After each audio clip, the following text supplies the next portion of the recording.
우리는 그리스도인으로 살아가고 싶어서 말씀을 듣고 성경을 읽으며 하나님의 뜻대로 살기를 원합니다. 때로는 넘어지고 실수하더라도 다시 주님 앞에 서고자 애쓰며 믿음의 길을 걸어가고 있습니다. 하지만 그런 우리에게도 성경은 분명한 경고의 말씀을 주고 있습니다. 단순히 겁을 주기 위한 말씀이 아니라 진실하게 하나님을 따르기를 원하는 사람이라면 반드시 마음에 새겨야 할 말씀들입니다. 성경 속에는 우리가 자주 듣지 않거나 불편해서 외면하고 싶어지는 경고들이 있습니다. 그러나 그 말씀은 하나님이 우리를 미워해서 주신 것이 아니라 우리 영혼을 살리고 죄에서 돌이키게 하기 위해 주신 것입니다. 하나님을 믿고 따르며 살아가고자 하는 사람이라면 하나님의 경고에도 귀 기울여야 합니다. 오늘은 성경에 나타난 가장 무서운 하나님의 경고들이 무엇인지, 그리고 그것이 우리 삶에 어떤 의미를 가지는지를 함께 살펴보고자 합니다. 첫째, 성경은 내가 너를 도무지 알지 못하노라고 말씀합니다. 이 말씀은 마태복음 7장에 기록된 산상수훈의 마지막 부분입니다. 예수님은 자신을 주여 주여라고 부르는 사람들이 모두 천국에 들어가는 것이 아니라고 분명히 말씀하셨습니다. 하나님의 뜻대로 행하는 자라야 천국에 들어간다고 하셨습니다. 그리고 충격적인 장면이 이어집니다. 많은 사람들이 마지막 날에 예수님께 말합니다. 주여, 우리가 주의 이름으로 선지자 노릇하며 귀신을 쫓아내며 많은 권능을 행하지 않았습니까? 그러나 예수님은 그들에게 이렇게 대답하십니다. 내가 너희를 도무지 알지 못하니 불법을 행하는 자들아, 내게서 떠나가라. 이 말씀의 배경을 보면 단순히 예수님의 이름을 입에 올리고 종교적인 활동을 했다고 해서 구원받는 것이 아님을 분명히 보여줍니다. 중요한 것은 하나님과의 인격적인 관계입니다. 주님의 이름으로라는 표현이 반복되지만 예수님은 그들의 행위를 통해 그들을 인정하지 않으셨습니다. 왜냐하면 그들의 중심에 하나님이 계시지 않았기 때문입니다.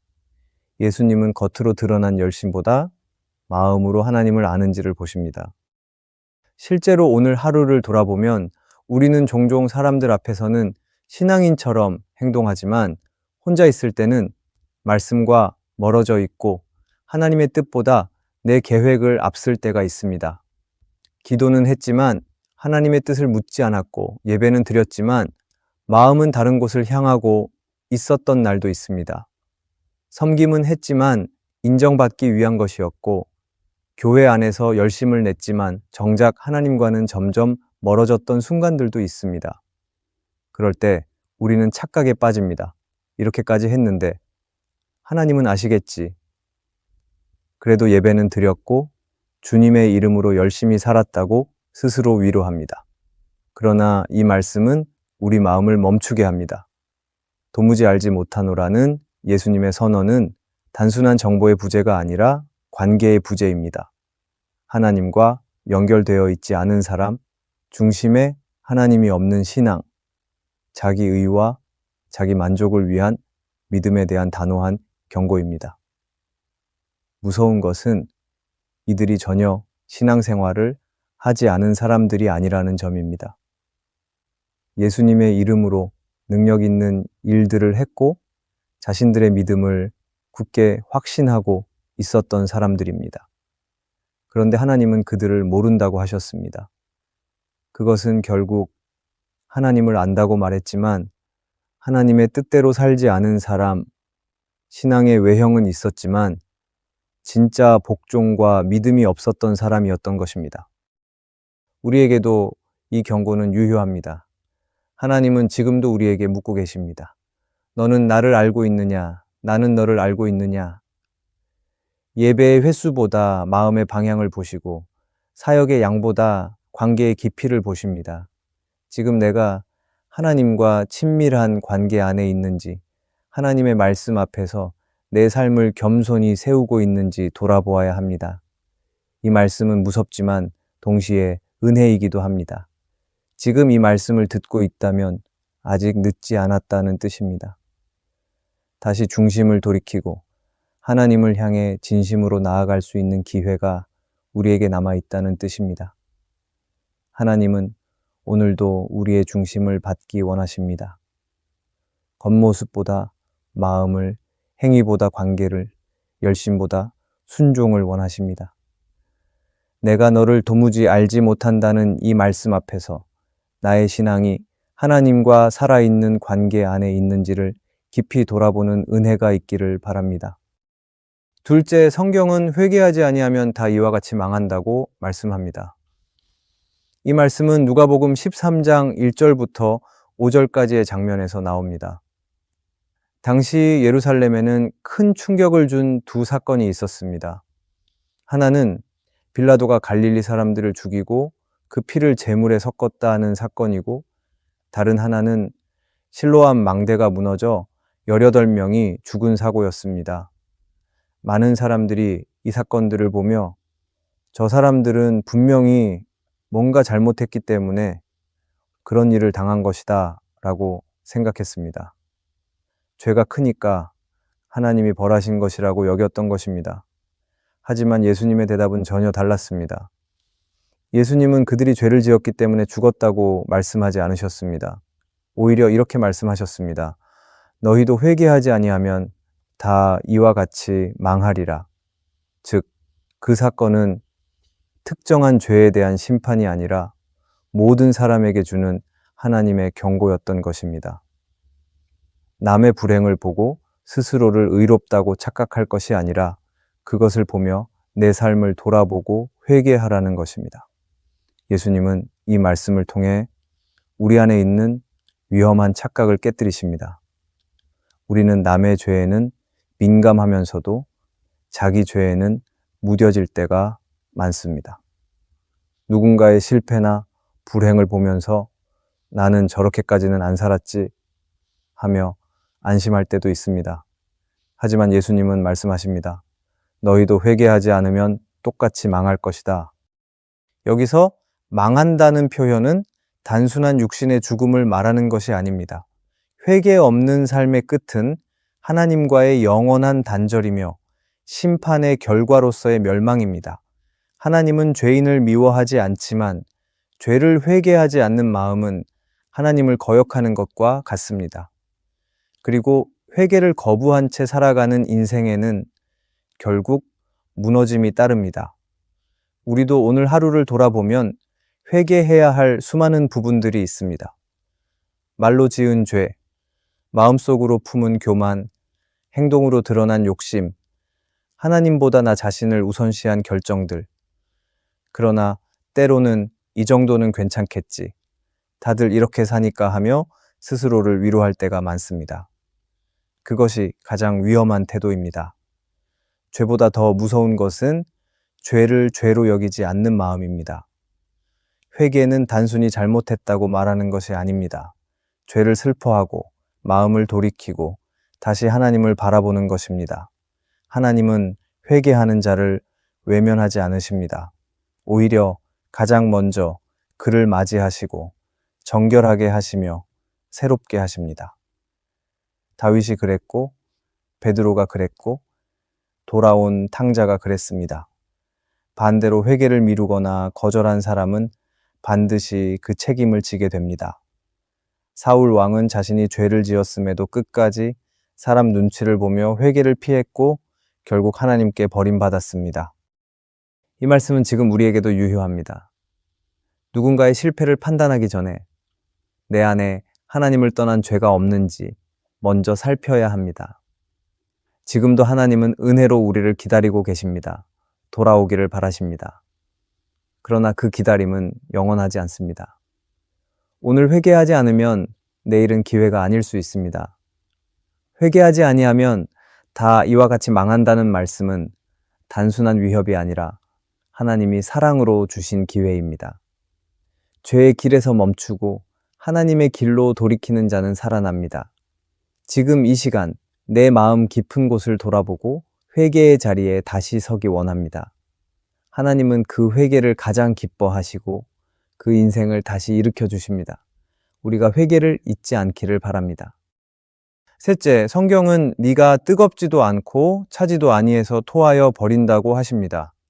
이 말씀은 요한계시록 3장 14절부터 22절까지 라오디게아 교회를 향한 예수님의 말씀입니다. 라오디게아는 당시 매우 부유한 도시였습니다. 의료, 금융, 섬유 산업으로 잘 알려진 도시였고 외적으로는 부족함이 없어 보였습니다. 하지만 이 교회에 주신 말씀은 가장 냉정하고 가장 두려운 경고였습니다. 예수님은 그들에게 이렇게 말씀하십니다.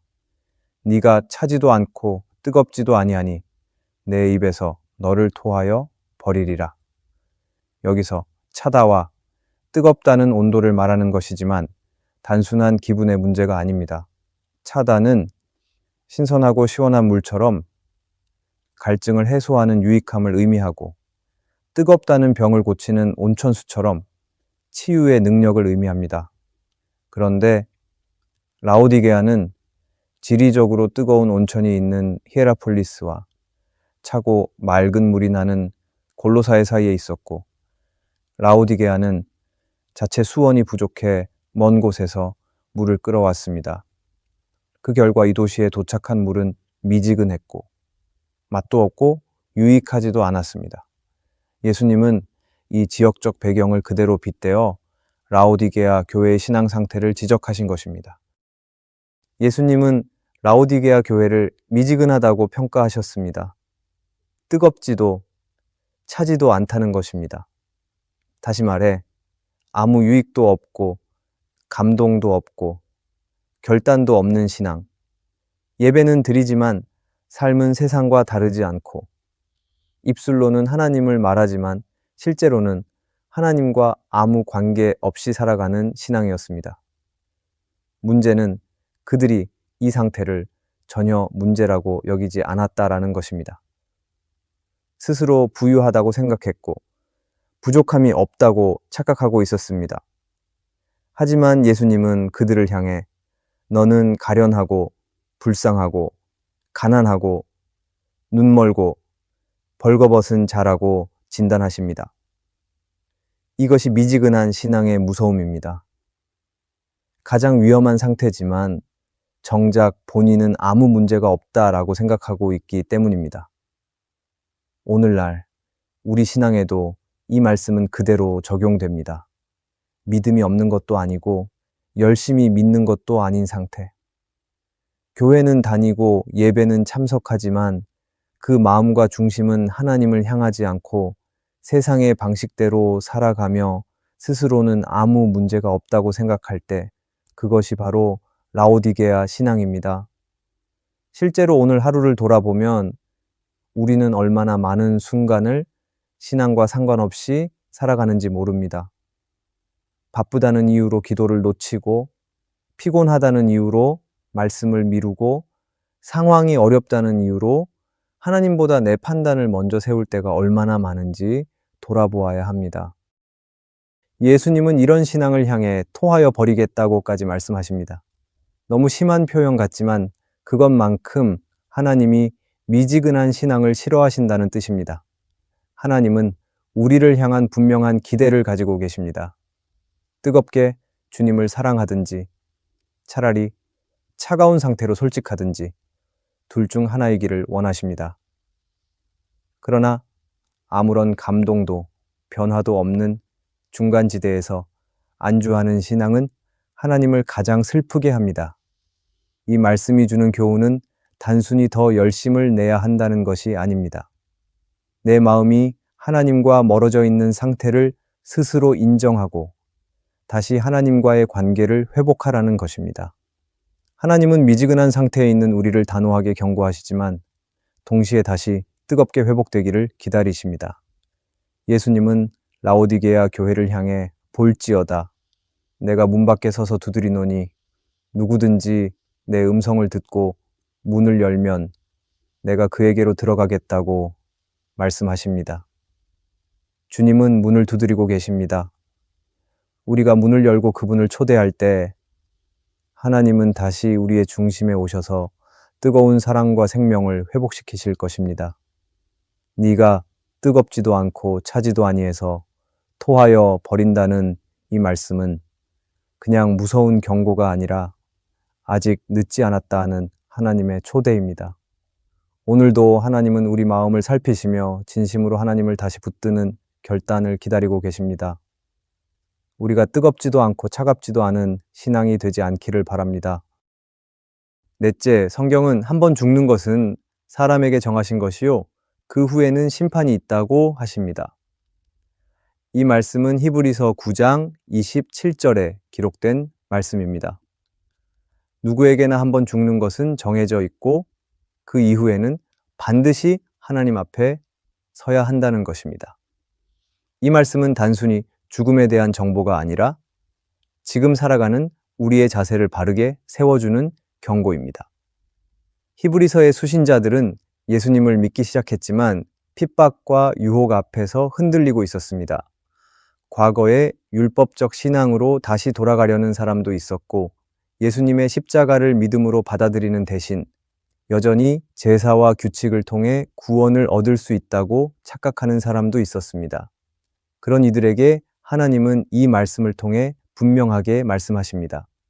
지금이 아니면 다시는 기회가 없다는 것입니다. 죽음 이후에는 후회해도 소용이 없습니다.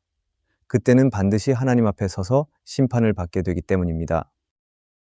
이 말씀이 무서운 이유는 단지 심판이 있기 때문이 아닙니다. 지금 살아있는 이 시간이 얼마나 중요한지를 말해주기 때문입니다.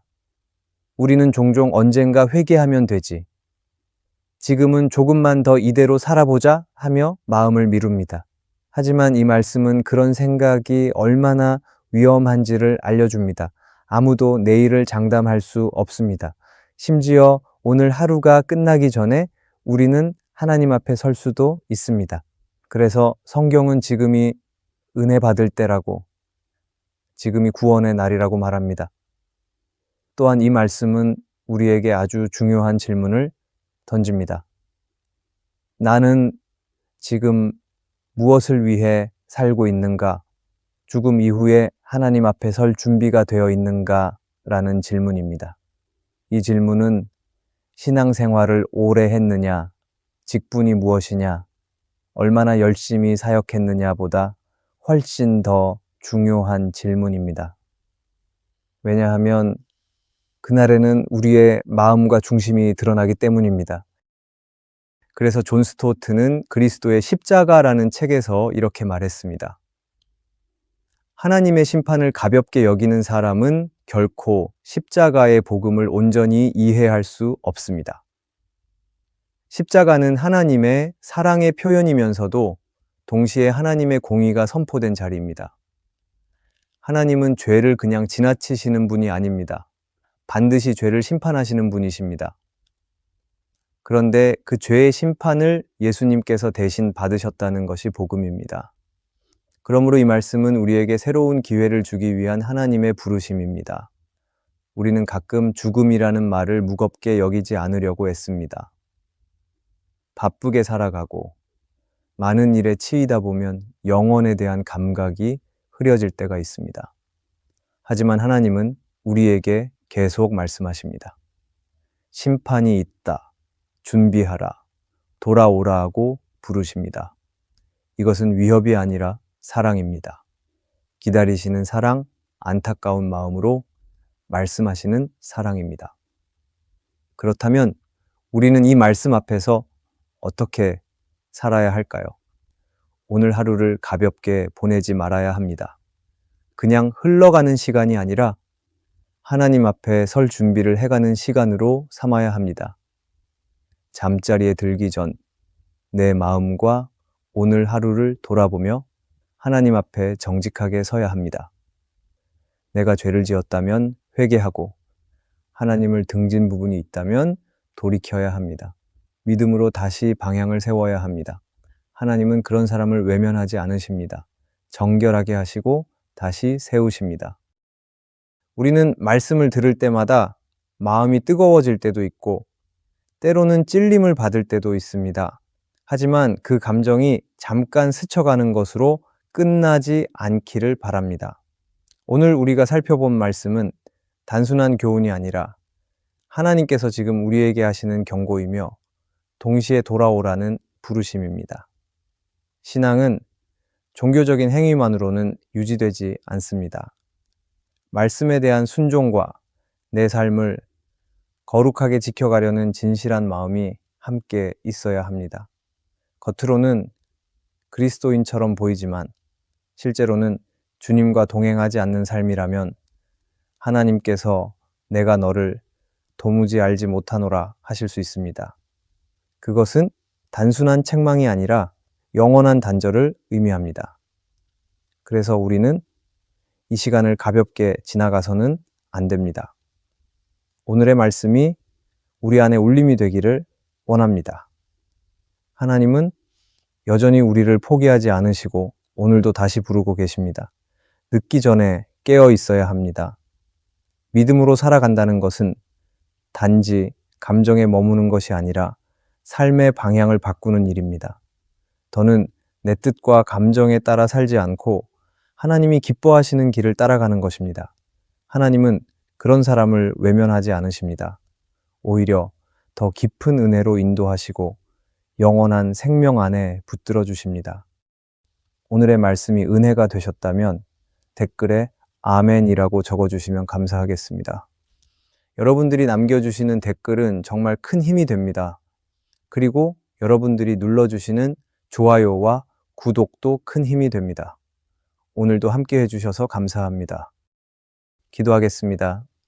하나님 아버지, 오늘 우리에게 주신 말씀을 통해 마음을 깨우게 하시니 감사합니다. 성경 속에 기록된 경고의 말씀들이 단지 두려움을 주는 말씀이 아니라 저희를 살리시고 돌이키게 하시려는 주님의 사랑임을 깨닫습니다. 우리가 종종 겉으로는 신앙인처럼 보이지만 마음 깊은 곳에서는 주님보다 나를 앞세우고 말씀보다 내 생각을 의지했던 것을 회개합니다. 오늘 말씀을 통해 우리에게 회개의 문을 열어두시는 주님의 은혜에 감사드립니다. 주님 앞에 나아가 믿음으로 살아가고 훗날에 잘하였다 칭찬하는 종으로 서기를 바랍니다. 오늘도 우리를 믿음으로 살게 하시는 예수님의 이름으로 기도합니다. 아멘.